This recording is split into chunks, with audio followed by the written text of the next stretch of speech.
മാന്യ പ്രേക്ഷകർക്ക് സ്വാഗതം. സ്ട്രീറ്റ് ലൈനിൽ ഇന്നത്തെ അതിഥി ബഹുമാനപ്പെട്ട റവന്യൂ വകുപ്പ് മന്ത്രി ശ്രീ അടൂർ പ്രകാശാണ്. അദ്ദേഹത്തിന് ഒരു മുഖവരിയുടെ കാര്യമില്ല. കേരള രാഷ്ട്രീയത്തിൽ കോൺഗ്രസിൻ്റെ പ്രമുഖ നേതാവായിരിക്കുമ്പോൾ തന്നെ അദ്ദേഹം റവന്യൂ വകുപ്പിനെ നയിച്ചുകൊണ്ടിരിക്കുകയാണ്.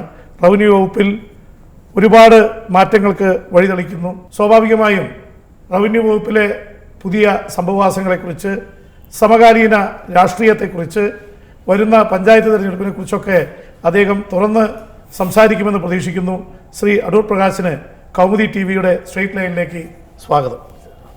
ഇപ്പോൾ കേരളത്തിൽ ഏറെ ചർച്ച ചെയ്യപ്പെടുന്നൊരു ഇതാണ് ഈ മൂന്നാർ തൊഴിലാളികൾ നടത്തിയുള്ള സമരം. താങ്കൾ പൊതുപ്രവർത്തകനാണ്. ട്രേഡ് യൂണിയനാണ് സാധാരണ സമരം നടത്തി വിജയിക്കാനുള്ളത്. ട്രേഡ് യൂണിയനുകളൊക്കെ മാറ്റി നിർത്തി, പ്രത്യേകിച്ച് ഇടതുപക്ഷ ട്രേഡ് യൂണിയനുകൾക്കെതിരെയാണ് ഒരു വലിയ വിമർശനം വന്നത്. അവർ സ്ത്രീകൾ നടത്തിയ സമരം വിജയിക്കുന്ന ഇത് കണ്ടു. ഇപ്പോൾ അവിടെ ഈ കണ്ണൻ ദേവനായിട്ട് ബന്ധപ്പെട്ട് ടാറ്റയുടെ ഭൂമിയൊക്കെ സംബന്ധിച്ച് ആ സമയത്ത് ചില അവരൊരുപാട് ഭൂമി അനധികൃതമായിട്ട് കൈവശം വെച്ചിരിക്കുന്നു. ഹൈക്കോടതിയിൽ തന്നെ സർക്കാർ സ്ട്രോങ് ആയിട്ട് അങ്ങനെ നിലപാടെടുത്തതാണ്. ഒപ്പം ഈ തൊഴിലാളികളെ വേണ്ടത്ര പേയ്മെൻറ്റ് അല്ലെങ്കിൽ അവർക്ക് ശമ്പളം കൊടുക്കുന്നുമില്ല. അപ്പോൾ സർക്കാർ ഇക്കാര്യത്തിൽ കുറച്ചും കൂടി ഒരു സ്ട്രോങ് ഇച്ഛാശക്തി കാണിക്കേണ്ടതല്ലേ ഈ ഭൂമിയുടെ കാര്യത്തിൽ? തീർച്ചയായിട്ടും അക്കാര്യത്തിൽ എനിക്ക് ഒരഭിപ്രായ ഭിന്നതയില്ല. കാരണം എന്താണെന്ന് ചോദിച്ചാൽ, തൊഴിലാളി യൂണിയൻ നേതാക്കന്മാർക്ക് ഒരു പാഠമാക്കി മാറ്റിയെടുക്കാൻ കഴിയുന്ന ഒന്നാണ് മൂന്നാറിൽ നടന്ന സംഭവങ്ങൾ. പലപ്പോഴും ഈ തൊഴിലാളികളെ വൻകിട കമ്പനിക്കാർ, ഇപ്പോൾ ടാറ്റയാണെങ്കിലും ഹാരിസൺ ആണെങ്കിലും ഇവരൊക്കെ ചൂഷണം ചെയ്യുകയാണ്. യഥാർത്ഥത്തിൽ ചൂഷണം ചെയ്യുന്നു എന്ന് പറയുമ്പോൾ ഇവർക്ക് ഉണ്ടാക്കി കൊടുക്കേണ്ട അടിസ്ഥാന സൗകര്യങ്ങൾ ഇവരുണ്ടാക്കി കൊടുക്കുന്നില്ല. തൊഴിലാളി യൂണിയൻ നേതാക്കന്മാർ എന്നുള്ള നിലയിൽ ആ കാര്യങ്ങൾ ഈ മാനേജ്മെൻറ്റിൻ്റെ ശ്രദ്ധയിൽ കൊണ്ടുവന്ന് ചെയ്യേണ്ട ഉത്തരവാദിത്വത്തിൽ നിന്ന് പിറകോട്ട് പോകുന്നുണ്ടോ എന്ന് ഞാൻ സംശയിക്കപ്പെടുന്നു. ഞാനിത് പറയാനുള്ള കാരണം എൻ്റെ നിയോജകമണ്ഡലത്തിൽ തന്നെയുള്ള അനുഭവത്തിൻ്റെ വെളിച്ചത്തിലാണ് ഞാൻ പറയുന്നത്. എൻ്റെ നിയോജകമണ്ഡലത്തിൽ ഹാരിസൺ മലയാളം പ്ലാന്റേഷൻ്റെ 10,000-കണക്കിന് ഏക്കർ തോട്ടം അവർ കൈവശം വെച്ചിട്ടുണ്ട്. ആ തോട്ടത്തിലെ തൊഴിലാളികൾ താമസിക്കുന്ന ലയങ്ങൾ സത്യം പറഞ്ഞാൽ തൊഴുത്ത് പോലും ഇതിലും ഭംഗിയായി ഇടുന്ന പലതുമുണ്ട്. ആ ലയങ്ങളിൽ വേണ്ടുന്ന അടിസ്ഥാന സൗകര്യങ്ങൾ ഇവർ ഒരുക്കി കൊടുക്കുന്നില്ല. ജനപ്രതിനിധി എന്നുള്ള നിലയിൽ പലപ്പോഴും പഞ്ചായത്താണെങ്കിലും ഞങ്ങളൊക്കെ തന്നെ അവിടെ കുടിവെള്ളം എത്തിച്ചു കൊടുക്കുന്ന കാര്യത്തിലാണെങ്കിലും വൈദ്യുതി എത്തിച്ചു കൊടുക്കുന്ന കാര്യത്തിലാണെങ്കിലും ഒക്കെ ഞങ്ങൾ മുൻകൈ എടുത്ത് പണം ചെലവഴിക്കുകയാണ്. ഒരു മാനേജ്മെൻറ്റ് ചെയ്യേണ്ട കാര്യങ്ങൾ ചെയ്യാതിരിക്കുന്നു എന്ന പരാതി ഒരു പൊതുപ്രവർത്തകൻ എന്നുള്ള നിലയിൽ എന്നെ സംബന്ധിച്ചിടത്തോളം ഉണ്ട്. ഇക്കാര്യത്തിൽ സർക്കാരിന് ഇടപെട്ടിട്ട്, താങ്കൾ മന്ത്രിയാണ്, തൊഴിൽ വകുപ്പ് മന്ത്രിയുണ്ട്, മുഖ്യമന്ത്രിയുണ്ട്, ഇതിലിടപെട്ടിട്ട് ഇവർക്കെതിരെ കർശനമായിട്ട് ഇങ്ങനെ ഇത് പാലിക്കാത്തതിൻ്റെ പേരിൽ നടപടിയോ അല്ലെങ്കിൽ അവരെ പാലിപ്പിക്കുന്ന തരത്തിലൊരു നിലപാടെടുക്കാൻ സാധിക്കില്ലേ? തീർച്ചയായിട്ടും അത് വേണമെന്നുള്ള അഭിപ്രായമാണ്. ഞാൻ ഇപ്പോൾ അതിനെക്കുറിച്ചൊരു ചർച്ചയും മറ്റു കാര്യം ഉണ്ടാകുന്ന അവസരത്തിൽ അത് ഞാൻ തുറന്നു പറയണമെന്ന് ആഗ്രഹിക്കുന്ന ഒരു കാര്യമാണ്. ഈ വൻകിട മുതലാളിമാർ ചെയ്യുന്ന എന്താണെന്ന് ചോദിച്ചാൽ, തോട്ടം തൊഴിലാളികൾ നേരിട്ട് അവരുടെ ഒരു അവകാശത്തിന് വേണ്ടി ഒരു സമര നോട്ടീസോ അല്ലെങ്കിൽ എന്തെങ്കിലും അവർ ആവശ്യപ്പെട്ട് കഴിഞ്ഞാൽ അവർ ഹൈക്കോടതിയിൽ കൊണ്ടുവന്നൊരു കേസ് കൊടുക്കും. ആ കേസ് കൊടുക്കുന്ന അടിസ്ഥാനത്തിൽ ഏതെങ്കിലും ഒരു തരത്തിലൊരു സ്റ്റേ അവർ സമ്പാദിക്കും. ഇപ്പോൾ തൊഴിലാളികളുടെ വാ മൂടിക്കെട്ടും. ഏതാണ്ട് ഹാരിസൻ്റെ തന്നെ ഉദാഹരണത്തിനെടുത്താൽ ഏതാണ്ട് 300-ലധികം കേസുകൾ തൊഴിലാളികൾക്കെതിരെ തന്നെ ഫയൽ ചെയ്ത് സ്റ്റേ വാങ്ങിയിട്ടിരിക്കുന്നുണ്ട്. ഈ തൊഴിലാളികൾക്ക് ഹൈക്കോടതിയിൽ പണം ചെലവഴിച്ച കേസ് നടത്താനുള്ള ഒരു സാമ്പത്തിക ശേഷി അവരെ സംബന്ധിച്ചിടത്തോളം ഇല്ല. അപ്പോൾ ഇതാണ് ചൂഷണമെന്ന് പറയുന്നത്. ഇത്തരത്തിൽ ചൂഷണം നടത്തുന്നു. അവർ സാമ്പത്തിക ലാഭം എല്ലാ വർഷങ്ങളിലും ഒരുപോലെ നിൽക്കണമെന്നില്ല. പക്ഷേ സാമ്പത്തിക ലാഭം എത്രമാത്രം ഉണ്ടാക്കുന്ന അവസരത്തിലും ഈ തൊഴിലാളികൾക്ക് കൊടുക്കേണ്ട ന്യായമായ കൂലി എല്ലാ അവസരങ്ങളിലും കൊടുക്കുന്നില്ല എന്ന അഭിപ്രായം തന്നെയാണ് വ്യക്തിപരമായി ഒരു പൊതുപ്രവർത്തകൻ എന്നുള്ള നിലയിൽ എന്നെ സംബന്ധിച്ചിടത്തോളം ഉള്ളത്. അത് കൊടുക്കണമെന്ന അഭിപ്രായക്കാരനാണ് ഞാൻ കൈകാര്യം ചെയ്യുന്നൊരു വകുപ്പാണ് കയർ വകുപ്പെന്ന് പറയുന്നത്. കയർ വകുപ്പിലെ തൊഴിലാളികൾ എന്ന് പറയുന്നത് സ്ത്രീ തൊഴിലാളികളാണ് ഇതിനകത്ത് ഏറ്റവും കൂടുതലുള്ളത്. ആ തൊഴിലാളികൾ കയർ മേഖലയെക്കുറിച്ച് ഞാൻ പ്രത്യേകിച്ച് പറയേണ്ട കാര്യമില്ല. കയർ മേഖലയിൽ അടിസ്ഥാനപരമായി തൊഴിലെടുക്കുന്ന തൊഴിലാളികളെ സംഘടിപ്പിച്ചുകൊണ്ട് നടന്നിട്ടുള്ള വിവിധ രാഷ്ട്രീയ പ്രസ്ഥാനങ്ങളുണ്ട്. അതൊരു രാഷ്ട്രീയ പ്രസ്ഥാനമെന്ന് ഞാൻ പറയുകയല്ല, എല്ലാ രാഷ്ട്രീയ പ്രസ്ഥാനങ്ങളുമുണ്ട്. ഞാൻ കയർ വകുപ്പിൻ്റെ ചുമതല ഏറ്റെടുക്കുന്ന അവസരത്തിൽ ഈ തൊഴിലാളികൾക്ക് കിട്ടിക്കൊണ്ടിരുന്ന കൂലിയെക്കുറിച്ച് ആദ്യം ഞാൻ പഠിച്ചു. സത്യത്തിന് എനിക്ക് വിശ്വസിക്കാൻ കഴിയാത്തൊരു കാര്യമായി മാറിയത്. കാരണം എന്താണെന്ന് വളരെ കുറച്ച് കൂലിയാണ്. വളരെ കുറച്ചെന്ന് പറഞ്ഞാൽ 8 മണിക്കൂർ പണിയെടുക്കുന്ന കയർ പിരിക്കുന്ന തൊഴിലാളിക്ക് കൊടുത്തുകൊണ്ടിരുന്ന കൂലി ചിലയിടത്ത് 90 രൂപ കൊടുക്കും, മറ്റു ചിലയിടത്ത് 100 രൂപ കൊടുക്കും. അത് കോമ്പൻസേറ്റ് ചെയ്യാൻ വേണ്ടി കഴിഞ്ഞ സർക്കാർ ഇൻകം സപ്പോർട്ട് സ്കീം നടപ്പാക്കിയ അവസരത്തിൽ അതിൻ്റെ ഒരു 50 രൂപയോടെ കൊടുത്തു. അപ്പോൾ 150 രൂപയായി. അപ്പോൾ ആ 150 രൂപ കൊടുത്തിട്ട് പോലും സത്യത്തിന് ഈ തൊഴിലാളികളുടെ കൈ അന്നും എല്ലാം കിട്ടാതെയിരുന്നു. ഞാൻ ചുമതല ഏറ്റെടുത്തതിന് ശേഷം ഒരു കാര്യം തീരുമാനിച്ചു. ആദ്യമായി ഈ തൊഴിലാളികളുടെ കൂലി വർദ്ധിപ്പിക്കാനുള്ള തീരുമാനം എടുക്കണം എന്ന് ഞാൻ ഒന്ന് മനസ്സിരുത്തി പഠിച്ചപ്പോൾ എനിക്കത് തോന്നി. കൂലി വർദ്ധിപ്പിച്ചു കൊടുത്തു. പിന്നെ ഒരു കാര്യം കൂടി ചെയ്തു. എത്രായിരം തൊഴിലാളികൾക്ക് അതിൻ്റെ ഗുണം കിട്ടുന്നുണ്ടാവും? ആ മേഖലയിൽ പണിയെടുക്കുന്ന ഇന്ന് രജിസ്റ്റർ ചെയ്ത് പിന്നെ സർക്കാരുമായി ബന്ധപ്പെട്ടുകൊണ്ട് കണക്കുകൾ കൊടുക്കുന്ന മുഴുവൻ തൊഴിലാളികൾക്കും കൊടുക്കുകയാണ്. Income support scheme 110 രൂപയാക്കി. ഇന്ന് അവർക്ക് കിട്ടുന്ന ശമ്പളം എന്ന് പറയുന്നത് 300 രൂപയാണ്. 300 രൂപയാക്കി ഉയർത്തി ഞങ്ങൾ. ഈ ഗവൺമെൻറ് വന്നതിന് ശേഷം ഞാൻ ചെയ്തൊരു കാര്യമാണ്, 300 രൂപയാക്കി. ആ 300 രൂപയാക്കി എന്ന് പറയുമ്പോൾ അതിനകത്ത് 110 രൂപ ഇൻകം സപ്പോർട്ട് സ്കീം കൊടുക്കുകയാണ്. ആ ഇൻകം സപ്പോർട്ട് സ്കീം കൊടുക്കുന്നത് നേരിട്ട് അവരുടെ അക്കൗണ്ടിലേക്ക് കൊടുക്കാൻ ഞാൻ തീരുമാനിച്ചു. അത് എന്താ കാരണമെന്ന് ചോദിച്ചാൽ വിവിധ എല്ലാ യൂണിയനുകളും, അപ്പോൾ എൻ്റെ രാഷ്ട്രീയ ഞാൻ പറയുന്നില്ല, എല്ലാ യൂണിയനുകളും ഇതിനെ ശക്തമായി എതിർത്തു. ഇൻകം സപ്പോർട്ട് സ്കീം നേരിട്ട് കൊടുക്കണം. ഇത് നേരിട്ട് എന്ന് പറയുമ്പോൾ പിന്നെ ഈ സൊസൈറ്റി മുഖാന്തരം കൊടുക്കണം. ഞാൻ പറഞ്ഞു സാധ്യമല്ല. അത് ഞാൻ ശക്തമായൊരു നിലപാടെടുത്തു. തൊഴിലാളി ആരാണെന്ന് വെച്ചാൽ ആ തൊഴിലാളിയുടെ അക്കൗണ്ടിലേക്ക് 110 രൂപ കൃത്യമായി ചെല്ലും. അതിനുള്ള ഏർപ്പാടുണ്ടാക്കും. അവരുടെ ബാങ്ക് അക്കൗണ്ടിലേക്ക് 110 രൂപ കൊടുക്കുകയാണ്. ബാക്കിയുള്ളത് മാത്രം മതി സൊസൈറ്റിയിൽ നിന്ന് കൊടുക്കുന്നത്. അപ്പോൾ 300 രൂപ എന്ന് പറയുമ്പോൾ ഏതാണ്ട് 110 രൂപ കൊടുക്കുമ്പോൾ വരുന്ന 190 രൂപ, ആ 190 രൂപ സൊസൈറ്റിയിൽ നിന്ന് കൊടുക്കും. 110 രൂപ നേരിട്ട് അവരുടെ അക്കൗണ്ടിലേക്ക് കൊടുക്കും. ഇത് എല്ലാ മേഖലയിലും ഈ തരത്തിലുള്ള ഒരു ചൂഷണം നടക്കുന്നത് ശരിയല്ല എന്ന അഭിപ്രായമാണ്. കാരണം ഇന്ന് കയർ മേഖലയെ സംബന്ധിച്ചാണെങ്കിലും ഇന്ന് എക്സ്പോർട്ട് രംഗത്ത്, കയറ്റുമതിയുടെ രംഗത്ത് നമുക്കൊരു വലിയ മാറ്റം ഉണ്ടാക്കിയെടുക്കാൻ കഴിഞ്ഞിട്ടുണ്ട്. ഞാൻ ചുമതല ഏറ്റെടുക്കുന്ന സമയത്ത് മൊത്തത്തിലുള്ള കയറ്റുമതി 807 കോടി രൂപയുടെയായിരുന്നു. ഈ കഴിഞ്ഞ വർഷത്തെ കണക്ക് വന്നപ്പോൾ 1630 കോടി രൂപയുടെ കയറ്റുമതിയായി കയർ മേഖലയിൽ തന്നെ ഉണ്ടാക്കിയെടുക്കാൻ കഴിയും. കഴിഞ്ഞ സർക്കാരിൻ്റെ കാലത്ത് ഏറ്റവും ചർച്ചാ വിഷയമായതാണ്. ഇപ്പോൾ മൂന്നാർ തൊഴിലാളികളുടെ ഇപ്പോഴാണെങ്കിൽ മൂന്നാറിലെ അനധികൃത ഭൂമി കയ്യേറ്റം സംബന്ധിച്ച് ഒരുപാടുണ്ടായിരുന്നു. പിന്നീട് തിരുവഞ്ചൂർ അതിൻ്റെ റവന്യൂ മന്ത്രിയായി വന്നു. അപ്പോൾ അത് അനധികൃതമായതൊക്കെ പിടിച്ചെടുക്കുമെന്നൊക്കെ പറഞ്ഞു. ഇപ്പോഴത്തെ അവസ്ഥ എന്താണ്? ഇപ്പോൾ അവിടുത്തെ അനധികൃതമായ കയ്യേറ്റങ്ങൾ ഉണ്ട്, അതിൽ മാക്സിമം ഒഴിപ്പിച്ചു കഴിഞ്ഞു? സർക്കാരിൻ്റെ അധീനതയിലുള്ള ഭൂമി സംരക്ഷിച്ചെടുക്കുക ആദ്യം. നമ്പർ 1 അതാണ്. അത് സംരക്ഷിക്കുക. വീണ്ടും അത് കയ്യേറ്റം ഉണ്ടാകാതിരിക്കുന്നതിന് വേണ്ടിയുള്ളൊരു ശ്രമം. ഇപ്പോൾ കഴിഞ്ഞ ഗവൺമെൻറ് കാലഘട്ടത്തിൽ പല തോട്ടങ്ങളിലും പോയി ബോർഡ് വെച്ചു. ഞാൻ ആരെയും കുറ്റപ്പെടുത്താൻ വേണ്ടി, വ്യക്തിപരമായി കുറ്റപ്പെടുത്താൻ വേണ്ടി പറയുന്നതാണെന്ന് ദയവ് ചെയ്ത് ആരും എടുക്കരുത്. പല ഞാൻ അങ്ങനെ പറയില്ല, അദ്ദേഹത്തെക്കുറിച്ച് ഞാൻ അങ്ങനെ പറയില്ല. പക്ഷേ അദ്ദേഹത്തെ നിയന്ത്രിച്ച് കൊണ്ടുപോകുന്നവർ കുറേ കൂടി ശ്രദ്ധിക്കണമായിരുന്നു. അതാണ് എൻ്റെ അഭിപ്രായം. ഇപ്പം ഞാൻ പോകുന്ന പോക്കിൽ എന്നോടൊരു തഹസീൽദാരോ അല്ലെങ്കിൽ ഒരു ജില്ലാ കളക്ടറോ പറയുമോ ഇവിടോട്ട് ഇറങ്ങി ഒരു ബോർഡ് ഇവിടെ വെച്ചത് നമ്മുടെ ഭൂമിയാണ് എന്ന് പറഞ്ഞാൽ ഞാൻ അതിൻ്റെ സത്യാവസ്ഥകളെക്കുറിച്ച് അന്വേഷിക്കണം. ഇത് ശരിയാണോ എന്നതിനെക്കുറിച്ച് നമ്മൾ അന്വേഷിക്കണം. അത് ഒരു ഭരണാധികാരിയുടെ ഉത്തരവാദിത്വമാണെന്ന ബോധ്യമുള്ള ഒരാളാണ് ഞാൻ.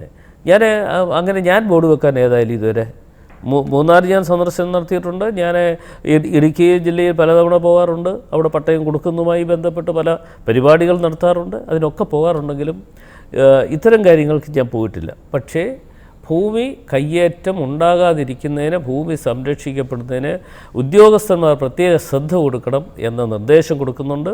അത് ഒരു റുട്ടീൻ വർക്കിൻ്റെ ഭാഗമായിട്ട് തന്നെ പല ദിവസങ്ങളിലും ജില്ലാ കളക്ടറുമായി ഒക്കെ ബന്ധപ്പെട്ടുകൊണ്ട് ഇത്തരം കാര്യങ്ങളൊക്കെ അന്വേഷണം നടത്താറുണ്ട് എന്ന് വിചാരിച്ച് ഞാൻ പറയുന്നത് ഞാനെല്ലാം സംരക്ഷിച്ച് നിർത്തി എന്ന് അവകാശപ്പെടാൻ വേണ്ടി പറയുന്ന കാര്യം മാത്രമല്ല ഇത്. അതുപോലെ തന്നെ താങ്കൾ ഒരുപാട് പട്ടയങ്ങൾ കൊടുത്തൊരു റവന്യൂ മന്ത്രിയാണ്.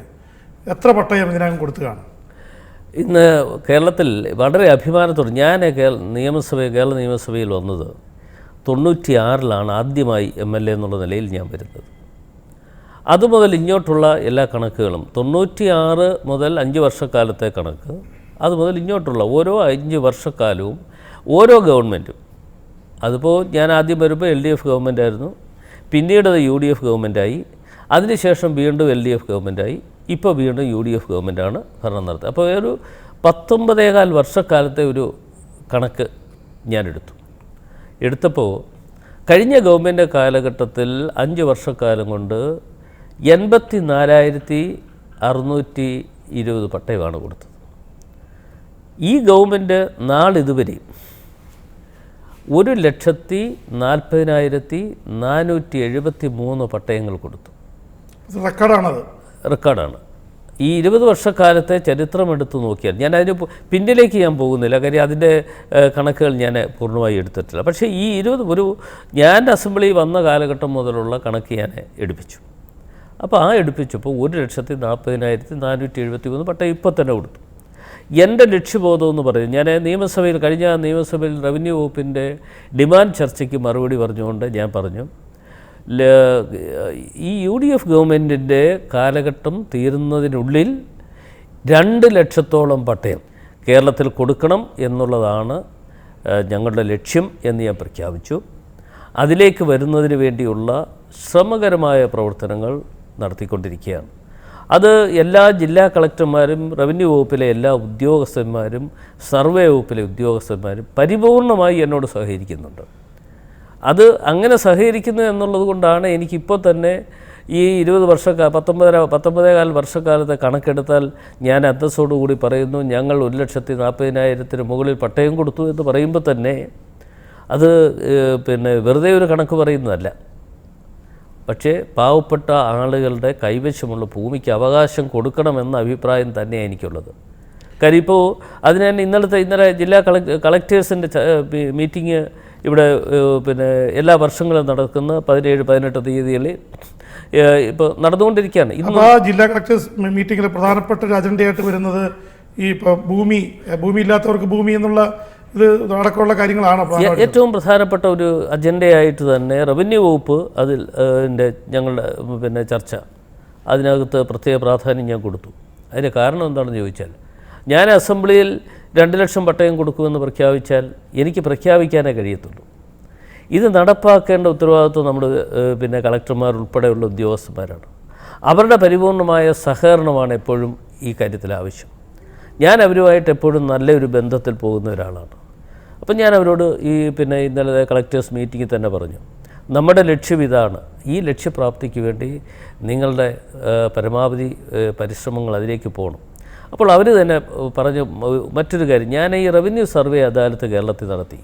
14 ജില്ലകളിലും ഓരോ ദിവസം നീണ്ടു നിന്ന് ഏതാണ്ട് ദിവസം രാവിലെ 9 മണിക്ക് തുടങ്ങുന്ന അദാലത്ത് ഏതാണ്ട് രാത്രി അർദ്ധരാത്രി 2:30 മണി 3 മണി വരെ നടത്തിയ അദാലത്തുകളുണ്ട്. ആ അദാലത്തുകളുമായി ബന്ധപ്പെട്ടുകൊണ്ട് എൻ്റെ മുമ്പിൽ വന്ന ഒരുപാട് പരാതികളുണ്ട്. അത് ഈ 14 ജില്ലകളിലായിട്ട് എത്ര പരാതികൾക്ക് പരിഹാരം കണ്ടു കാണും? 4,73,000-ത്തിലധികം എന്ന് വെച്ചാൽ 4,73,126 എന്നാണ് എൻ്റെ ഒരു ഓർമ്മയാണ് ഞാൻ പറയുന്നത്. അത്രയും പരാതികളുണ്ടായിരുന്നു. ഒരു തെറ്റിദ്ധാരണ ഉണ്ടാകരുത്, ഈ ഗവൺമെൻറ് വന്നതിന് ശേഷം മാത്രം വന്ന പരാതികളാണ് എന്നൊരു തെറ്റിദ്ധാരണ ഒരിക്കലും ഉണ്ടാകാൻ പാടില്ല. എത്രയോ വർഷക്കാലം കൊണ്ട് കേരളത്തിൽ കെട്ടിക്കിടന്ന പരാതികൾ ആണ് ഈ പറയുന്ന ഇത്രയും. അതുകൂടാതെ തന്നെ ഞാൻ ചെന്ന ദിവസം തന്നെ ഒരുപാട് ആളുകൾ നേരിട്ട് പരാതികളുമായി വന്നിട്ടുണ്ട്. അത് തന്നെ അങ്ങനെ വന്നിട്ടുള്ള പരാതികൾ ഏതാണ്ട് 50,000-ഓളം പരാതികൾ അത് തന്നെ കിട്ടി. അപ്പോൾ ഈ പരാതികൾക്ക് അപ്പോൾ തന്നെ പരിഹാര മാർഗങ്ങൾ ഉണ്ടാക്കിയെടുക്കാൻ ഞാൻ അദാലത്തിന് പോയതെന്ന് പറയുന്നത് റവന്യൂ വകുപ്പിലെ മുതിർന്ന ഉദ്യോഗസ്ഥന്മാർ എല്ലാവരും ജില്ലാ തലത്തിലുള്ള അല്ലെങ്കിൽ സംസ്ഥാന തലത്തിലുള്ള മുതിർന്ന ഉദ്യോഗസ്ഥന്മാരുമായി ഞങ്ങൾ ഒന്നിച്ചാണ് പോകുന്നത്. അവിടെ വെച്ചെടുക്കേണ്ട തീരുമാനങ്ങൾ അപ്പോൾ തന്നെ തീരുമാനമെടുത്തു കൊടുത്തു. അങ്ങനെ തീരുമാനമെടുത്തതിൻ്റെ അടിസ്ഥാനത്തിൽ 3,52,746 പരാതികൾ മൊത്തത്തിൽ എനിക്ക് തീർക്കാൻ കഴിഞ്ഞു. ഏതാണ്ട് ഒരു 75-80% അത്രയും തീർക്കാൻ കഴിഞ്ഞു. ബാക്കിയുള്ള പരാതികളെ സംബന്ധിച്ച് അന്നേരം തന്നെ തീരുമാനം എടുക്കാൻ പറ്റാത്ത പലതുണ്ട്. ചിലത് കോടതികളിൽ നിൽക്കുന്ന കേസുകളും ഈ അറിവില്ലായ്മ കൊണ്ട് പാവപ്പെട്ട ആളുകൾ അതുമായി വരുന്നുണ്ട്. അങ്ങനെയൊക്കെ വന്നിട്ടുള്ള കാര്യങ്ങൾ മാറ്റിവെക്കേണ്ടതായിട്ട് വന്നു. എന്നിരുന്നാൽ പോലും ചിലതിന് 1-2 മാസം കാലാവധി ഉണ്ടെങ്കിലേ പരിഹരിക്കാൻ പറ്റുകയുള്ളൂ എന്ന് ഉദ്യോഗസ്ഥന്മാർ പറഞ്ഞിട്ടുള്ളത്. അവരോട് ചോദിച്ചിട്ട് ഇത് എത്ര നാളുകൊണ്ട് നിങ്ങൾ പരിഹരിക്കും എന്ന് ചോദിച്ചതിൻ്റെ അടിസ്ഥാനത്തിൽ അതിനെ സമയബന്ധിതമായി തീർക്കുന്നതിന് വേണ്ടി ഞാൻ നിർദ്ദേശം കൊടുക്കുകയുണ്ടായി. നിർദ്ദേശം എന്ന് പറഞ്ഞാൽ വാക്കാൽ നിർദ്ദേശമല്ല, രേഖാമൂലം നിർദ്ദേശം. ഇതൊരു തരത്തിൽ റെക്കോർഡാണോ ഈ സർവേ അദാലത്തിൽ ഇത്ര കേസുകൾ കൈകാര്യം ചെയ്തത്? അത് റെക്കോർഡ് എന്ന് പറയുമ്പോൾ യഥാർത്ഥത്തിൽ അത് കേരളത്തിൽ ആദ്യമായിട്ടാണ് ഇങ്ങനെയൊരു സംഭവം ഉണ്ടാകുന്നത്. ബഹുമാനപ്പെട്ട മുഖ്യമന്ത്രിയുടെ ജനസമ്പർക്ക പരിപാടിയാണ് ഇതിനെല്ലാം ഒരു തുടക്കം. അദ്ദേഹം ഞങ്ങൾക്ക് തന്നിട്ടുള്ള ഒരു പ്രചോദനമാണ്. ആദ്യത്തെ ജനസമ്പർക്ക പരിപാടി കഴിഞ്ഞതിന് ശേഷം അദ്ദേഹം ക്യാബിനറ്റ് കൂടുമ്പോൾ ഞങ്ങളോട് ഒരു നിർദ്ദേശം വെച്ചതാണ്. നിങ്ങൾക്കുമാകാമിത്. ജനങ്ങളുമായി ബന്ധപ്പെട്ടുള്ള പ്രശ്നങ്ങൾ നേരിട്ട് കേട്ട് പരിഹരിക്കുന്നതിന് നിങ്ങളും ഇതിന് മുൻകൈ എടുക്കുന്നത്, എല്ലാ മന്ത്രിമാരും മുൻകൈ എടുക്കുന്നത് നല്ലതാണ് എന്ന് അദ്ദേഹത്തിൻ്റെ ഒരു നിർദ്ദേശമാണ് യഥാർത്ഥത്തിൽ ഇവിടെ റവന്യൂ വകുപ്പിലെ ഈ അദാലത്ത് നടത്താൻ റവന്യൂ സംബന്ധമായുള്ള പ്രശ്നങ്ങൾ, സർവേ സംബന്ധിച്ചുള്ള പ്രശ്നങ്ങൾ അദാലത്തിലൂടെ പരിഹരിക്കാൻ വേണ്ടിയുള്ള ഒരു തീരുമാനം ഞാൻ കൈക്കൊണ്ടത്. അതുമാത്രമല്ല, ഇന്ന് വളരെ അഭിമാനത്തോടു കൂടി ഞാൻ പറയുന്നു, എനിക്ക് രേഖാമൂലം എൻ്റെ കൈവശം ലഭിച്ചിട്ടില്ല എങ്കിലും ഇതിനൊരു വലിയ അംഗീകാരം ലഭിക്കാൻ പോകുന്നു എന്നുള്ളൊരു അറിവ് എനിക്ക് ലഭിച്ചിട്ടുണ്ട്. ഇന്നലെ ഒരു മെസ്സേജ് എനിക്ക് ലഭിച്ചിരുന്നു. ഡൽഹിയിൽ നിന്ന് ലിംഗ ബുക്സ് ഓഫ് വേൾഡ് റെക്കോർഡിലേക്ക് കേരളത്തിൽ നടത്തിയ റവന്യൂ സർവേ അദാലത്ത് ഉൾപ്പെടുത്തിയിരിക്കുന്നു, അംഗീകരിച്ചിരിക്കുന്നു എന്ന ഒരു അംഗീകാരം കിട്ടിയിരിക്കുന്നു എന്നൊരു മെസ്സേജ് കിട്ടിയിട്ടുണ്ട്. അവരിവിടെ സർട്ടിഫിക്കറ്റ് ഇവിടെ അയച്ചു തരും എന്നാണ് അറിയിച്ചിട്ടുള്ളത്. അവർ പറഞ്ഞത് ശരിയാണെങ്കിൽ എന്നെ സംബന്ധിച്ചിടത്തോളം എനിക്ക് വളരെ അഭിമാനമുള്ളൊരു കാര്യമാണ്. അത് വ്യക്തിപരമായിട്ടുള്ള അഭിമാനമല്ല, അതുകൂടി പറയാം. ഇതിൻ്റെ ഒരു അഭിമാനം ഏറ്റെടുക്കേണ്ടത് അടൂർ പ്രകാശല്ല, എന്നോടൊപ്പം പ്രവർത്തിച്ച റവന്യൂ വകുപ്പിലെയും സർവേ വകുപ്പിലെയും താഴെത്തട്ട് വരെയുള്ള മുഴുവൻ ഉദ്യോഗസ്ഥന്മാരുടെയും അവർക്ക് കിട്ടിയ ഒരു അംഗീകാരമായിട്ടാണ് ഞാനിതിനെ കാണുന്നത്. അങ്ങനെ ഒരു അംഗീകാരത്തിൻ്റെ സർട്ടിഫിക്കറ്റ് കൈവശം ലഭിച്ചതിന് ശേഷം ഞാൻ പറയേണ്ട ഒരു കാര്യമാണെങ്കിലും അങ്ങനോട് ചോദിച്ചു എന്നുള്ളതുകൊണ്ട് അറിഞ്ഞ ഒരു കാര്യം ഞാൻ അങ്ങുമായി പങ്കുവെച്ചതാണ്. താങ്കൾ സാധാരണ തീരുമാനങ്ങൾ എടുക്കുമ്പോൾ വളരെ അവധാനതയോടെ എടുക്കുന്ന ഒരാളാണ്.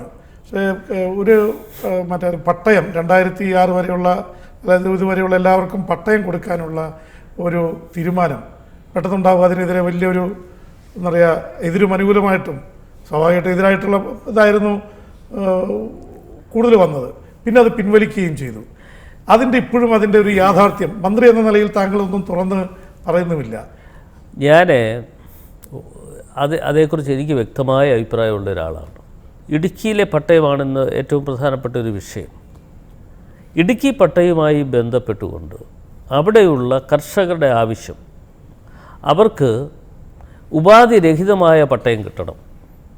ഉപാധിരഹിതമായ പട്ടയം കിട്ടണം എന്ന് പറയുന്ന അവസരത്തിൽ ഒരുപക്ഷെ 77 മുതൽ അല്ലെങ്കിൽ 77 മുമ്പ് കൈവശം വെച്ചവരുണ്ട്, 71 മുമ്പ് കൈവശം വെച്ചവരുണ്ട്, ദീർഘനാളുകളായി കൈവശം വെച്ചിട്ടുള്ള ആളുകളും അതോടൊപ്പം തന്നെ ഇപ്പോൾ റീസെൻ്റായി കൈമാറ്റം നടത്തി കൈവശം വെച്ചിരിക്കുന്ന ആളുകൾക്കും തുല്യമായി ഒരു അവകാശം കൊടുക്കണം എന്ന് പറയുമ്പോൾ ഒരു റവന്യൂ വകുപ്പ് മന്ത്രി എന്നുള്ള നിലയിൽ എന്നെ സംബന്ധിച്ചിടത്തോളം അത് നീതിയാണോ എന്ന് എനിക്കൊരു സംശയം ഇപ്പോഴുമുണ്ട്.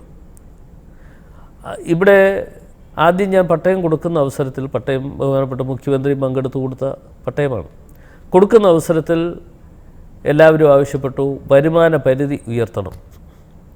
ആ വരുമാന പരിധി ഉയർത്തുന്നതോടൊപ്പം തന്നെ ഇത് ഉപാധിരഹിതമാകണം എന്ന് പറയുമ്പോൾ ഇന്നലെ കൈമാറ്റം നടത്തിയ ഭൂമിയുടെ ആണെങ്കിലും അത് ആ കൈമാറ്റം നടത്തിയ ഭൂമിക്കും പട്ടയം കൊടുത്തുകൊണ്ട് അവർക്ക് പട്ടയം കൊടുത്താൽ തൊട്ടടുത്ത ദിവസം തന്നെ കൈമാറ്റം നടത്താനുള്ള അവകാശത്തോടു കൂടി കൊടുക്കണം ഇത് ശരിയോ തെറ്റോ എന്ന് നിങ്ങളൊന്ന് ആലോചിച്ചാൽ മതി. കേരളത്തിലെ അപ്പൊ ഇതിലൊരു കൺഫ്യൂഷൻ ഉണ്ടായിരുന്നു. ഉണ്ടോ? കൺഫ്യൂഷൻ ഇപ്പോഴും നിലനിൽക്കുകയാണ്. കേരളത്തിലെ പാവപ്പെട്ട ആളുകൾ, ഒരിഞ്ച് ഭൂമിയില്ലാത്ത ആളുകൾ, ഇപ്പം ഞങ്ങളൊരു പ്രഖ്യാപനം നടത്തിയല്ലോ, സീറോ ലാൻഡ്ലെസ് പദ്ധതി, ഭൂരഹിതരില്ലാത്ത കേരളം കെട്ടിപ്പടുക്കുക. അവർക്ക് അതിന്റെ അവസ്ഥ കൂടി ഒന്ന് പറഞ്ഞാൽ അവർക്ക് ഞങ്ങൾ ഭൂമി കൊടുക്കുമ്പോൾ 25 വർഷക്കാലത്തേക്ക് കൈമാറ്റം നടത്താൻ പാടില്ല എന്നുള്ളതാണ് അതിനകത്ത് പറയുന്നത്. അതേസമയം തന്നെ കയ്യേറ്റം നടത്തി വർഷങ്ങൾ കൊണ്ട് കൈവശം ഇരിക്കുന്ന ഭൂമി, ഈ കയ്യേറ്റം ആയിക്കോട്ടെ എന്തും ആയിക്കോട്ടെ, അവരുടെ കൈവശമുണ്ട് എന്ന് അവകാശപ്പെടുന്ന ഭൂമി എന്ന് കൈമാറ്റം നടത്തിയാലും അവർക്കും കൊടുക്കണം, പിറ്റേ ദിവസം കൈമാറ്റം നടത്താനുള്ള അവകാശം കൊടുക്കണമെന്ന് പറയുമ്പോൾ ഞാനൊരു പൊതുപ്രവർത്തകനാണ്. ഒരു പൊതുപ്രവർത്തകൻ എന്നുള്ളതിൽ ഞാനിതിനെ ഇന്നും അംഗീകരിക്കുന്നില്ല. അത് ആലോചിച്ചുകൊണ്ട് പറഞ്ഞു. അപ്പോൾ ഒരു ഉത്തരവ് ഇറക്കുന്ന അവസരത്തിൽ വരുമാന പരിധി കൂട്ടി 1 ലക്ഷം എന്നുള്ളത് 3 ലക്ഷമാക്കി.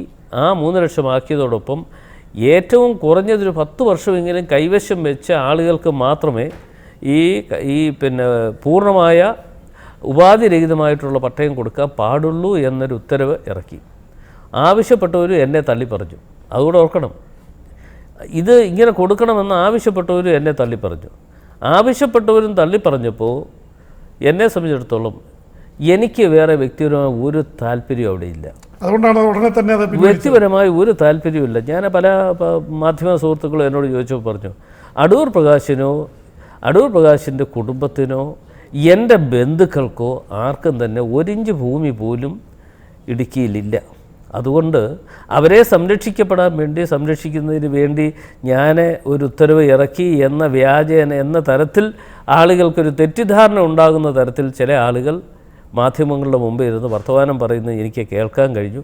അതുകൊണ്ട് തന്നെ ഈ ഇറക്കിയ ഉത്തരവ് പിൻവലിച്ചിരിക്കുന്നു. അത് പിൻവലിച്ചത്? അതെ, അത് പിൻവലിച്ചു എന്നുള്ളത് കൊണ്ട് എന്ത് പറ്റിയെന്ന് വെച്ചാൽ അവകാശം കിട്ടേണ്ട പല ആളുകൾക്കും ഇതിൻ്റെ പേരിൽ ഇന്ന് പട്ടയം കൊടുക്കാൻ കഴിയാത്ത രീതിയിലേക്ക് മാറിയിട്ടുണ്ട്. അർഹതപ്പെട്ടവരുണ്ട്.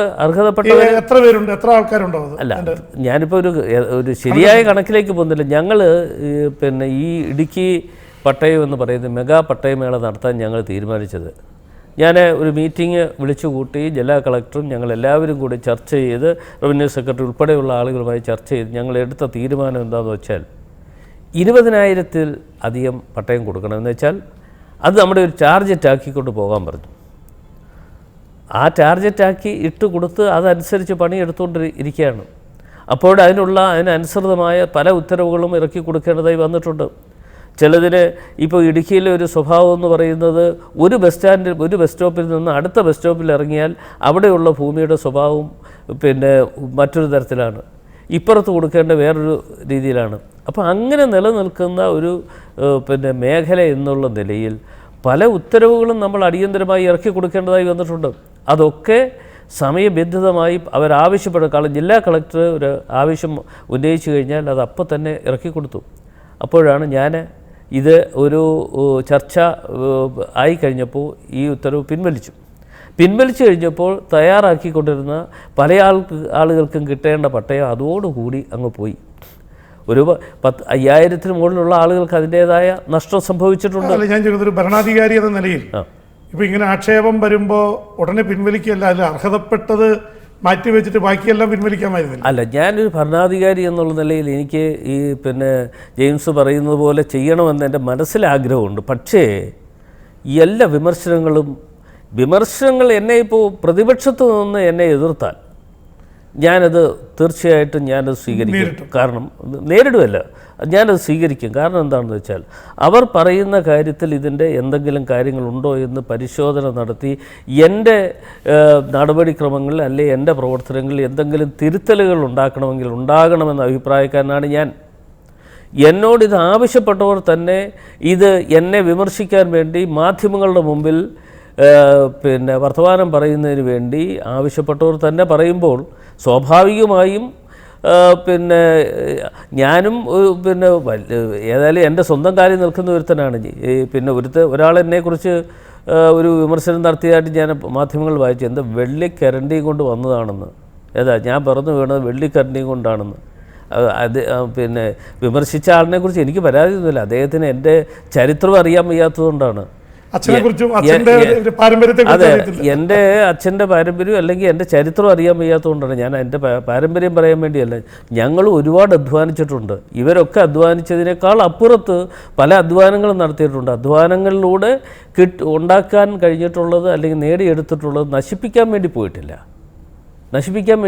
അതുകൊണ്ട് ഇപ്പോൾ എന്നെ കാണുന്ന വെള്ളിക്കരണ്ടിയും കൊണ്ട് ജനിച്ചു വീണ ഒരാളായതുകൊണ്ട് എന്ത് തീരുമാനിക്കാം എന്നൊക്കെ പറഞ്ഞ് ഒരുത്തൻ വർത്തമാനം പറഞ്ഞായിട്ട് ഞാൻ മാധ്യമങ്ങളിലൊക്കെ വായിച്ചു. പക്ഷേ ഇതൊന്നും ഒരു ശരിയായ കാര്യമല്ല.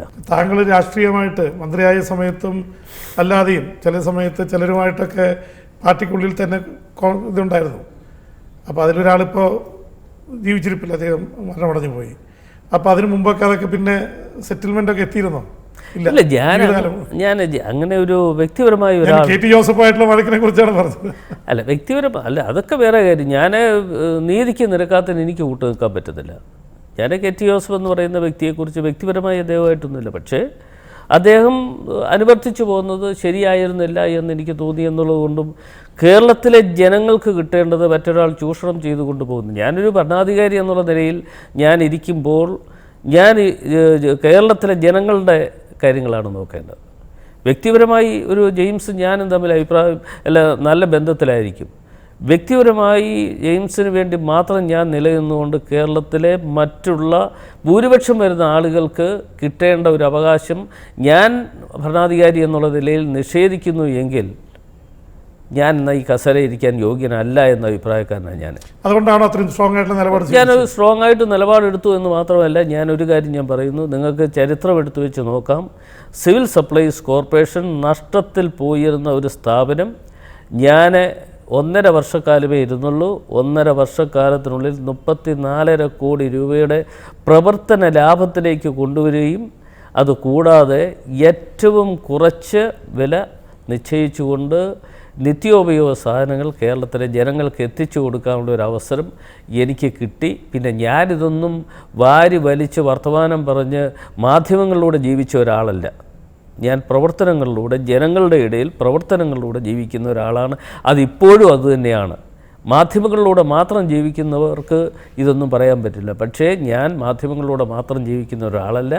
ഞാൻ ജനങ്ങളോടൊപ്പം ജനങ്ങളുടെ ആവശ്യങ്ങൾ അത് നിറവേറ്റി കൊടുക്കാൻ ജനങ്ങളോടൊപ്പം ഇപ്പോഴും ജീവിക്കുന്ന ഒരാളാണ്.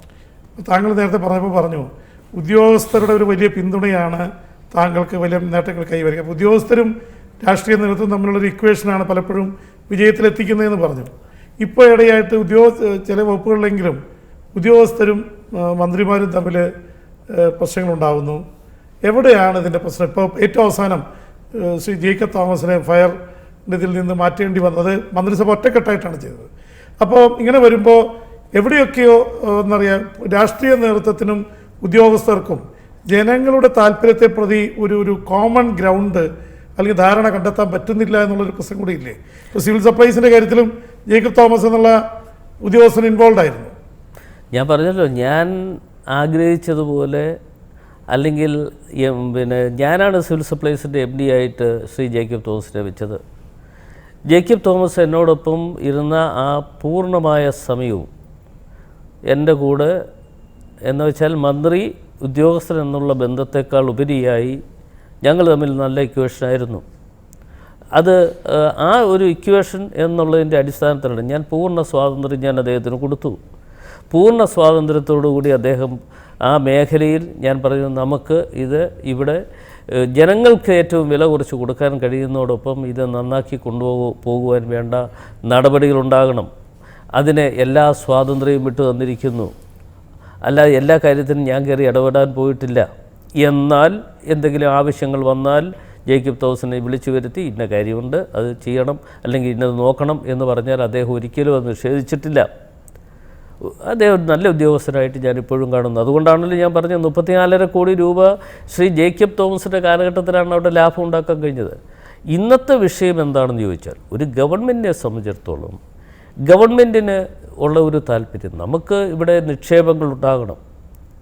ആ നിക്ഷേപങ്ങൾ കേരളത്തിൽ വന്നു എങ്കിൽ മാത്രമേ നമുക്കൊന്നുകിൽ പ്രത്യുത്പാദനപരമായ മേഖലയിൽ, അതല്ല എങ്കിൽ ഇവിടെ കൂടുതൽ തൊഴിലവസരങ്ങൾ സൃഷ്ടിക്കാൻ കഴിയുന്ന പല പ്രവർത്തനങ്ങൾ നിറവേറ്റിയാണ് ഇനി അങ്ങോട്ട് മുമ്പോട്ട് പോകേണ്ടത്. നമ്മളൊരു പുതിയ നൂറ്റാണ്ടിലേക്ക് പോയിരിക്കുന്നു. ഈ നൂറ്റാണ്ടിനനുസരിച്ച് ലോകത്തുണ്ടാകുന്ന ഓരോ മാറ്റങ്ങളും നമ്മുടെ സമൂഹത്തിനും ഉണ്ടാക്കി കൊടുക്കാനുള്ള ഉത്തരവാദിത്വമാണ് ഒരു ഭരണാധികാരികൾ എന്നുള്ള നിലയിൽ ഇന്ന് ഏറ്റെടുക്കേണ്ടതായിട്ടുള്ളത് എന്ന അഭിപ്രായമാണ് എന്നെ സംബന്ധിച്ചിടത്തോളം ഉള്ളത്. അപ്പം മാറ്റങ്ങൾ ഉൾക്കൊണ്ട് നമ്മൾ പോകണം. ഇപ്പോൾ എല്ലാത്തിനും ഒരു എതിർപ്പ് മാത്രം നമുക്ക് ഉണ്ടാക്കിയെടുക്കാൻ വേണ്ടി ഒരു ശ്രമം നടത്തുമ്പോൾ അത് ചിലപ്പോൾ ജനങ്ങൾ അത് അംഗീകരിക്കാത്ത ഒരു അവസ്ഥ വരും. ആ അവസ്ഥ വരുമ്പോഴാണ് ചില മാറ്റങ്ങളൊക്കെ ഉണ്ടാകേണ്ടിയിരിക്കുന്നത്. ഇപ്പോൾ താങ്കൾ പറഞ്ഞ ഉദ്യോഗസ്ഥൻ ഈ ഇഷ്യൂ ഒരു ഇതായിട്ട് നിൽക്കുന്നതുകൊണ്ടാണ്. അദ്ദേഹം സിവിൽ സപ്ലൈസിലായിരുന്നപ്പോൾ 34 കോടി രൂപ ലാഭം ഉണ്ടാക്കാൻ സഹായിച്ച ആൾ, പൊതുവെ സത്യസന്ധനായി പേരെടുത്ത ആൾ. പക്ഷേ ഇവിടെ വന്നപ്പോൾ ഫയർ സേഫ്റ്റിയുടെ കേസിൽ വന്നപ്പോൾ വന്നിരിക്കുന്ന ആക്ഷേപം ഫ്ലാറ്റുകളുടെയും അതുപോലെ തന്നെയുള്ള കൺസ്ട്രക്ഷൻ വർക്കുകൾ മുഴുവൻ അദ്ദേഹം നിർത്തിവെപ്പിച്ചു. ഫയർ സേഫ്റ്റി കൊടുക്കാത്തതുകൊണ്ട് ആയിരക്കണക്കിന് തൊഴിലാളികൾക്ക് തൊഴിലില്ലാതായി, ഒരു ക്രൈസിസ് ഉണ്ടായി എന്നുള്ളതാണ്. ഒരുപക്ഷെ സർക്കാരും ഉദ്യോഗസ്ഥരും തമ്മിൽ ഒരേ ടേബിളിലിരുന്ന് ചർച്ച ചെയ്തിരുന്നെങ്കിൽ ഇത് പരിഹരിക്കാമായിരുന്നില്ല. അദ്ദേഹത്തെ മാറ്റിയ തലത്തിലേക്ക് ഇത്രയും വലിയൊരു കോൺട്രവേഴ്സിയിലേക്ക് കാര്യങ്ങൾ പോകേണ്ടതുണ്ടായിരുന്നോ? അല്ല, ഞാൻ ഇപ്പോൾ അവിടെ സംഭവിച്ചതിനെക്കുറിച്ച് പൂർണ്ണ രൂപം എന്നെ സംബന്ധിച്ചിടത്തോളം ഇല്ല. എങ്കിലും അദ്ദേഹവും ഈ നമുക്ക് നമ്മുടെ ഒരു ചിന്താഗതി എന്താ, നമുക്ക് ചില മാറ്റങ്ങൾ നമ്മുടെ സംസ്ഥാനത്തുണ്ടാകണം എന്ന് വരുമ്പോൾ ആ മാറ്റങ്ങൾക്ക് വേണ്ടി നമ്മൾ ചില തീരുമാനങ്ങൾ എടുത്തു കൊടുക്കുക എന്ന് പറയുന്നതാണ് ഭരണാധികാരികളുടെ ഉത്തരവാദിത്വം എന്ന് പറയുന്നത്. അതല്ലാതെ തന്നെ ഏതിനും എന്തിനും എതിർപ്പുകൾ ഉണ്ടാകുന്ന തരത്തിൽ എതിർപ്പുകളിൽ മാത്രം പിടിച്ചു നിന്നുകൊണ്ട് ഒരു തരത്തിലും ഒരു കാലഘട്ടത്തിലും ഒരു ഭരണാധികാരിക്കും മുമ്പോട്ട് പോകാൻ പറ്റില്ല. ഇപ്പോൾ അങ്ങ് നേരത്തെ ചോദിച്ചു, മൂന്നാറിനെ കുറിച്ച് ചോദിച്ചതിനെക്കുറിച്ച് ഞാൻ ഒന്ന് പുറകോട്ട് തിരിഞ്ഞു നോക്കാം. ഞാൻ പറയാം, മൂന്നാർ ആളുകൾ അനധികൃതമായി കയ്യേറ്റം നടത്തിയതിന് ഒരിക്കലും അനുകൂലമായി നിൽക്കാൻ പറ്റില്ല. ആ അനധികൃതമായി കയ്യേറ്റം നടത്തിയത് കണ്ടെത്തിയാൽ ആ കണ്ടെത്തിയത് ഒരുപക്ഷേ സംസ്ഥാന ഗവൺമെൻറ്റിന് തന്നെ സംരക്ഷിക്കപ്പെടുവാൻ കഴിയുമായിരുന്നു. അതല്ലാതെ ഇത് ഇടിച്ചു നിരത്തി കോടിക്കണക്കിന് രൂപ മുതൽ മുടക്കിയത് നശിപ്പിക്കുന്നതിന് പകരം ഗവൺമെൻറ്റിന് നിയമപരമായി ഏറ്റെടുക്കാം. ഇത് സർക്കാരിൻ്റെ പ്രോപ്പർട്ടിയാണ്, സർക്കാരിൻ്റെ അധീനതയിൽ പോകും എന്ന തീരുമാനങ്ങൾ കൈക്കൊള്ളാമായിരുന്നു. അതാണ് ഒരു ഭരണാധികാരി എന്നുള്ള നിലയിൽ ചെയ്യേണ്ടതെന്ന അഭിപ്രായമാണ് ഇന്നും എൻ്റെ മനസ്സിലുള്ളത്. പക്ഷേ അനധികൃതമായി കയ്യേറ്റം നടത്തുന്നു, അനധികൃതമായി കയ്യേറ്റം നടത്തിയവർക്കെതിരെയും കൂട്ടുനിൽക്കാനും പാടില്ല. ഇപ്പോൾ ഹാരിസനെതിരെ ഞാൻ ഒരു നിലപാട് സ്വീകരിച്ചിട്ടുണ്ട്. ഹാരിസൺ മലയാളം പ്ലാന്റേഷൻ കേരളത്തിലെ 60,000-ത്തിലധികം ഏക്കർ ഭൂമി അനധികൃതമായി അവർ കൈവശം വച്ചിരിക്കുന്നു എന്നുള്ളതാണ് ഞങ്ങളുടെ കണ്ടെത്തൽ. അതിൻ്റെ അടിസ്ഥാനത്തിൽ ബഹുമാനപ്പെട്ട ഹൈക്കോടതിയിൽ മറ്റും കേസ് നടക്കുകയാണ്. ഹൈക്കോടതിയിലെ കേസ് നടക്കുമ്പോൾ തന്നെ ഹൈക്കോടതിയിൽ നിന്നൊരു നിർദ്ദേശം കിട്ടി. നിങ്ങളുടെ ഭൂമിയാണ് എന്ന് ഉത്തമ ബോധ്യം സംസ്ഥാന ഗവൺമെൻറ് ഉണ്ടെങ്കിൽ ലാൻഡ് കൺസർവൻസി ആക്ട് അനുസരിച്ച് നടപടി എടുക്കാൻ കോടതി നിർദ്ദേശിച്ചു. ആ കോടതി നിർദ്ദേശിച്ചനുസരിച്ച് ഞങ്ങൾ നടപടിയിലേക്ക് പോയി. ഞാനൊരു സ്പെഷ്യൽ ഓഫീസറെ നിയോഗിച്ചു. എറണാകുളം ജില്ലാ കളക്ടർ ശ്രീ രാജമാണിക്യത്തെ അതിനുവേണ്ടി ചുമതലപ്പെടുത്തി. അദ്ദേഹം പരിശോധന നടത്തി, നിയമാനുസൃതം കൊടുക്കേണ്ട നോട്ടീസുകളെല്ലാം വിതരണം ചെയ്ത് ഇതെല്ലാം കേട്ടതിന് ശേഷം ചില തീരുമാനങ്ങളെടുത്തു. ഏതാണ്ട് 33,000-ലധികം ഏക്കർ ഭൂമി തിരിച്ചെടുക്കുന്നതിന് വേണ്ടിയുള്ള നടപടികൾ സ്വീകരിച്ചു. ബഹുമാനപ്പെട്ട ഹൈക്കോടതി അത് വീണ്ടും സ്റ്റേ ചെയ്തു. ഞാൻ പറഞ്ഞത്, കേരളത്തിൽ 2 ലക്ഷത്തിലധികം 2.5 ലക്ഷത്തോളം വരുന്ന പാവപ്പെട്ട ആളുകൾ 1 ഇഞ്ച് ഭൂമി പോലും ഇല്ലാതിരിക്കുന്ന സമയത്ത് അനധികൃതമായി 60,000-ലധികം ഏക്കർ ഭൂമി കൈവശം വെച്ചിരിക്കുന്ന ഹാരിസൺ മലയാളം പ്ലാന്റേഷനെതിരെ ഒരു ഭരണാധികാരി എന്നുള്ളതിൽ എന്ത് നിലപാട് സ്വീകരിക്കണമെന്ന് നിങ്ങൾ ആലോചിച്ചു നോക്കും. അല്ല, ഇത് കിട്ടിയാൽ ഇത് പാവപ്പെട്ടവർക്ക് ഡിസ്ട്രിബ്യൂട്ട് ചെയ്യുമോ, വിതരണം ചെയ്യുമോ? തീർച്ചയായിട്ടും അതിനൊരു സംശയമില്ല. ഇത് ഇവർക്ക് ഞാൻ ഒരു കാര്യം കൂടി പറയാം.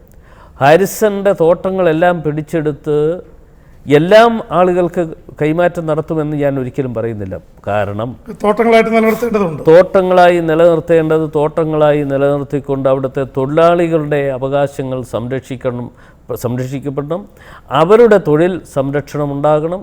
അവരുടെ തൊഴിലും സംരക്ഷിച്ചുകൊണ്ട് അതിൽ നിന്നും ഭൂമി കുറേ എടുത്തിട്ട് ഈ പാവപ്പെട്ട ആളുകളുടെ പ്രശ്നങ്ങൾക്ക് പരിഹാരം കാണാൻ കഴിയുമെന്നുള്ള ഉത്തമ ബോധ്യമാണ് റവന്യൂ വകുപ്പ് മന്ത്രി എന്നുള്ള നിലയിൽ എന്നെ സംബന്ധിച്ചിടത്തോളം ഉള്ളത്. ഈ ഹാരിസൺ മലയാളത്തിനെ ബന്ധപ്പെട്ട ആൾക്കാരുടെ ഒരു പ്രചരണം ഉണ്ടായിരുന്നത്, രാഷ്ട്രീയ നേതൃത്വത്തെ വേണ്ടത്ര കാണാത്തത് കൊണ്ടാണ്, അല്ലെങ്കിൽ അവരുമായിട്ടുള്ളൊരു ഒത്തുതീർപ്പ് എത്താൻ പറ്റാത്തത് കൊണ്ടാണ് ഞങ്ങളെ ഇങ്ങനെ ഉപദ്രവിക്കുന്നത്, ഞങ്ങളുടെ കയ്യിൽ ഇതിൻ്റെ എല്ലാ ഒറിജിനൽ റെക്കോർഡ്സും ഉണ്ട് എന്ന് പറഞ്ഞ് മാധ്യമങ്ങൾ അവർ സമീപിക്കുന്നൊരവസ്ഥയുണ്ടായിരുന്നു. ഹൈക്കോടതിയിലും ഒരുപക്ഷെ ആ രേഖകൾ അവർ കൊടുത്തുകൊണ്ടായിരിക്കില്ലേ അവർക്ക് ഹൈക്കോടതി സ്റ്റേ നൽകിയത്, അല്ലെങ്കിൽ ഹൈക്കോടതിയെ സ്വാധീനിക്കാൻ അവർ ഞാനത് ഹൈക്കോടതിയെ ബഹുമാനപ്പെട്ട ഹൈക്കോടതിയെ സ്വാധീനിച്ചു എന്നൊന്നും ഞാൻ പറയുന്നില്ല. താൽക്കാലിക സ്റ്റേ മാത്രമാണ് ഇപ്പോൾ കൊടുത്തിട്ടുള്ളത്.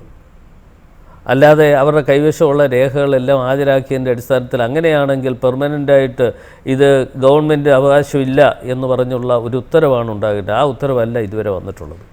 താൽക്കാലികമായി ഓരോന്ന് സ്റ്റേ ചെയ്തിരിക്കുന്നു എന്നുള്ള ഉത്തരവ് മാത്രമാണ് വന്നിട്ടുള്ളത്. അതുകൂടി നമ്മൾ കാണണം. അതൊരു സ്ഥിരമായിട്ടുള്ളൊരു ഇതല്ല. അല്ല, അത് ഇപ്പോഴും എൻ്റെ വിശ്വാസം ബഹുമാനപ്പെട്ട ഹൈക്കോടതി തന്നെ ഇക്കാര്യത്തിൽ, ഞാൻ പറഞ്ഞല്ലോ, തൊഴിലാളികളുടെ തൊഴിൽ സംരക്ഷിക്കപ്പെടണം, തോട്ടങ്ങളെ തോട്ടങ്ങളായി നിലനിർത്തണം. പക്ഷേ ഈ പാവപ്പെട്ട ആളുകൾ, ഒരിഞ്ച് ഭൂമി പോലും ഇല്ലാത്ത ആളുകളുടെ ജീവിതം കൂടി കണ്ടുകൊണ്ട് അവരെയും മനുഷ്യർ എന്നുള്ള നിലയിൽ അവരുടെ താല്പര്യങ്ങൾ സംരക്ഷിക്കപ്പെടുവാനുള്ള ഉത്തരവാദിത്വം ഒരു ഗവൺമെൻറ്റിനുണ്ട് എന്നുള്ളത് കൊണ്ട് തീർച്ചയായും ഹൈക്കോടതി തിരിച്ചൊരു തീരുമാനമെടുക്കുകയാണെങ്കിൽ തീർച്ചയായിട്ടും ഈ പാവപ്പെട്ട ആളുകൾക്ക് ഭൂമി കൊടുക്കാൻ ഞങ്ങൾക്ക് കഴിയും. അപ്പോൾ എല്ലാം അടക്കി മുഴുവനും വെട്ടി നിരത്തി കൊടുക്കുക എന്നുള്ളതല്ല അതിനകത്ത് ഉദ്ദേശലക്ഷ്യം. പക്ഷേ ഒന്ന് കയറി കടക്കാൻ ഇടം ഉണ്ടാക്കി കൊടുക്കാം. താങ്കൾ ഒരു പിന്നോക്ക സമുദായത്തിൽ നിന്ന് വരുന്നൊരു നേതാവാണ്. പൊതുവെ പിന്നോക്ക സമുദായങ്ങളെയും ദളിത് വിഭാഗങ്ങളെയൊക്കെ പല രാഷ്ട്രീയ പാർട്ടികളും മറക്കുന്നു എന്നുള്ളൊരു ആക്ഷേപം ഇപ്പോൾ വളരെ ഇതാണ്. പ്രത്യേകിച്ച് CPM-നെതിരെ ആരോപണം ഉന്നയിച്ച് BJP വരുന്നു. BJP പിന്നോക്കക്കാരെ പിടിച്ചെടുക്കാൻ ശ്രമിക്കുന്നുവെന്ന് CPM പറയുന്നു. ഇതിനിടയിൽ കോൺഗ്രസ് മൗനം പാലിച്ചുകൊണ്ടിരിക്കുകയാണ്. എന്ന് മാത്രമല്ല, കോൺഗ്രസ്സിന് പിന്നോക്ക സമുദായത്തിൽ നിന്ന് അവകാശപ്പെടാൻ പറ്റുന്നത് 3 MLA-മാരാണ്. അതിലൊരാളാണ് താങ്കൾ. എന്തുകൊണ്ടാണ് പിന്നോക്ക സമുദായങ്ങളുടെ കാര്യത്തിൽ, പണ്ട് പിന്നോക്ക സമുദായങ്ങൾക്ക് വലിയ പ്രാതിനിധ്യം ഉണ്ടായിരുന്നു കോൺഗ്രസ്സിൽ, എവിടെയാണത് ഇവിടെ ഇങ്ങനൊരു ഇത് സംഭവിച്ചത്? അല്ലെങ്കിൽ ഇത് BJP-യും CPM-ഉം തമ്മിൽ പിന്നോക്ക വോട്ട് ബാങ്കിന് വേണ്ടി കടിപിടി കൂടുമ്പോൾ കോൺഗ്രസ് അതിൽ മൗനം പാലിച്ചു നിൽക്കുകയാണ്. തീർച്ചയായിട്ടും എല്ലാ പിന്നോക്ക സമുദായത്തിൽപ്പെട്ട അംഗങ്ങളും ഏതെങ്കിലും ഒരു വിഭാഗത്തിലാണ് എന്ന വിശ്വാസമൊന്നും എന്നെ സംബന്ധിച്ചിടത്തോളം ഇല്ല. പിന്നോക്ക സമുദായങ്ങളുടെ അവകാശങ്ങൾ സംരക്ഷിക്കപ്പെടണം. അത് അവരുടെ അവകാശം എന്ന് പറയുന്നത് ദീർഘനാളുകൾ കൊണ്ടുള്ള ഒരു പോരാട്ടത്തിലൂടെ നേടിയെടുത്തു എന്ന് പറയുന്നതിൽ ഒരു തെറ്റും ഉണ്ടാകില്ല.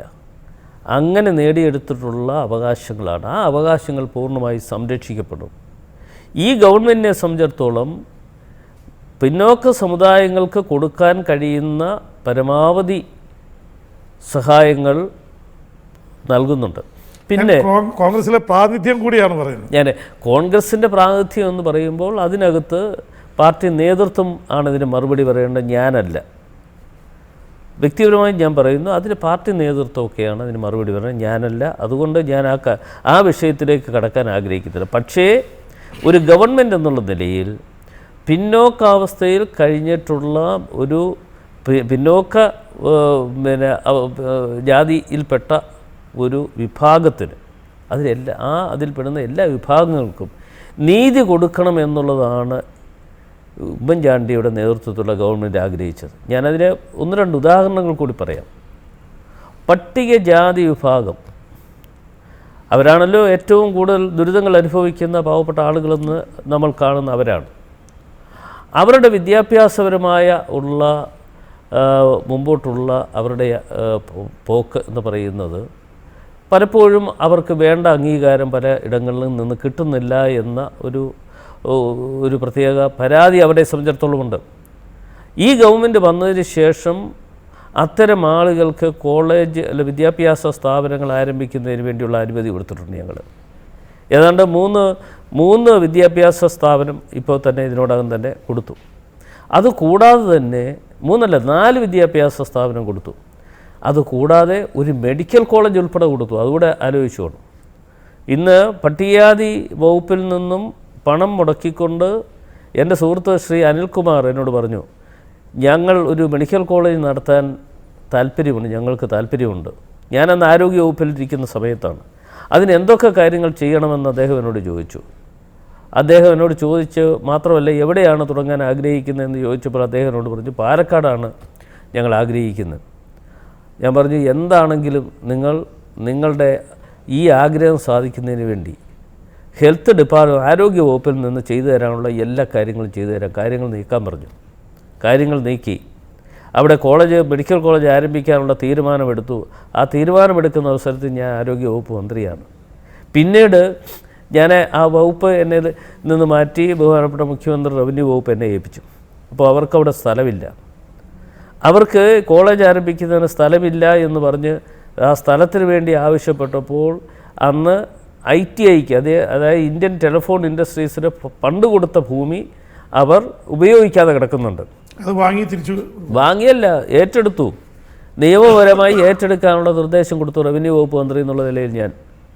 അത് നിയമപരമായി എന്ന് പറഞ്ഞാൽ ഏതൊരാൾക്കും ഭൂമി ഇതുപോലെ ലീസിന് അനുവദിച്ചു കൊടുത്താൽ അത് ഇത്ര വർഷക്കാലത്തിനുള്ളിൽ അത് വിനിയോഗിച്ചിരിക്കണം. അതല്ലെങ്കിൽ ഗവൺമെൻറ്റിന് ഇത് ഏറ്റെടുക്കാം, ഏതവസരത്തിൽ നിന്ന് ഏറ്റെടുക്കാം, നിയമത്തിലുള്ള കാര്യമാണ്. ആ നിയമം അനുസരിച്ച് ഏറ്റെടുക്കാൻ പറഞ്ഞു. അത് ഏറ്റെടുക്കുക മാത്രമല്ല, അപ്പോഴത്തെ ഹൈക്കോടതിയിൽ ചോദ്യം ചെയ്തു എങ്കിലും നമ്മൾ ഒരു നിലപാട് അവിടെ സ്വീകരിച്ചു. ആ നിലപാട് സ്വീകരിച്ചു എന്ന് മാത്രമല്ല, ഒരു ദിവസം രാവിലെ 11 മണിക്ക് ഹൈക്കോടതിയിൽ അനുകൂലമായ ഉത്തരവുണ്ടായി. 12:30 മണിയായപ്പോഴേക്കും ഈ ഭൂമി വിട്ടുകൊടുക്കാനുള്ള എല്ലാ നടപടിക്രമങ്ങളും പാലക്കാട് പൂർത്തീകരിക്കാൻ, അതിന് നേതൃത്വം കൊടുക്കാൻ അടൂർ പ്രകാശിന് കഴിഞ്ഞു. ഞാനിത് പറഞ്ഞത്, ഇതെന്തിനാ പറഞ്ഞതെന്ന് ചോദിച്ചാൽ, പട്ടികജാതി വിഭാഗത്തിനൊരു മെഡിക്കൽ കോളേജ് ഒരു ആഗ്രഹം പറഞ്ഞപ്പോൾ അത് അവർക്ക് കിട്ടണം. ഇന്ന് അവിടെ 70% ആളുകളും പട്ടികജാതി വിഭാഗത്തിൽ പട്ടികവർഗ വിഭാഗത്തിലുള്ള കുട്ടികൾക്കാണ് അവിടെ അഡ്മിഷൻ കിട്ടുന്നത്. ഡോക്ടേഴ്സായിട്ട് പുറത്തു വരാൻ പോകുന്നത്. ബാക്കി വരുന്ന 30% ഉള്ളൂ മറ്റുള്ള ആളുകൾക്ക് പോകുന്നത്. ശ്രീ അടൂർ പ്രകാശ് തുറന്ന് സംസാരിക്കുകയായിരുന്നു റവന്യൂ വകുപ്പിലെ സംഭവവാസങ്ങളെക്കുറിച്ച്, കേരള സർക്കാരിൻ്റെ പ്രവർത്തനത്തെക്കുറിച്ച്, ഈയിടെയുണ്ടായ വിവാദങ്ങളെക്കുറിച്ച്. ഈ അഭിമുഖം ഇവിടെ പൂർത്തിയാവുന്നത്. സ്ട്രെയിറ്റ് ലൈൻ പരിപാടിയിൽ പങ്കെടുത്ത ബഹുമാനപ്പെട്ട റവന്യൂ വകുപ്പ് മന്ത്രി ശ്രീ അടൂർ പ്രകാശിന് ഹൃദയം നിറഞ്ഞ നന്ദി, നമസ്കാരം.